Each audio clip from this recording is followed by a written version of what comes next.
तुम्ही पाहत आहात MCN न्यूज मराठी।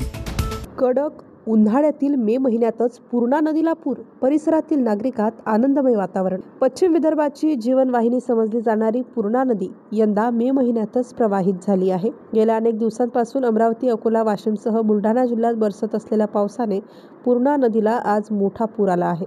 मे महिन्यातच पूर्णा नदी प्रवाहित झाल्याने बुलढाणा जिल्ह्यातून जाणाऱ्या या नदी परिसरातील नागरिक आनंदित आहेत। संग्रामपूर तालुक्यातील खिरोडा गावाजवळ असलेल्या पुलावर पूर पाहण्यासाठी नागरिकांनी मोठी गर्दी केल्याचे पाहायला मिळते आहे। मात्र मे महिन्यातच पूर आल्याने उन्हाळा की पावसाळा असा प्रश्न सर्वसामान्य नागरिकांना पडला आहे। MCN न्यूज मराठीकरिता रवी शेगोकार, शेगाव। मागील 7 दिवसापासून सतत चालू असलेल्या अवकाळी पाण्यामुळे या परिसरामध्ये ज्वारी व मका असे उन्हाळी पिकं सर्व नष्ट झालेले आहेत आणि कालपासून या भागातील सर्व विद्युत पुरवठा खंडित झालेला आहे। सर्व इलेक्ट्रिकचे पोल पडलेले आहेत। आपण पाहू शकता या नदीला सुद्धा पूर आलेला आहे। भरपूर प्रमाणात या अवकाळी पावसामुळे शेतकऱ्यांचं अतोनात नुकसान झालं आहे। काय मागणी आहे तुमची?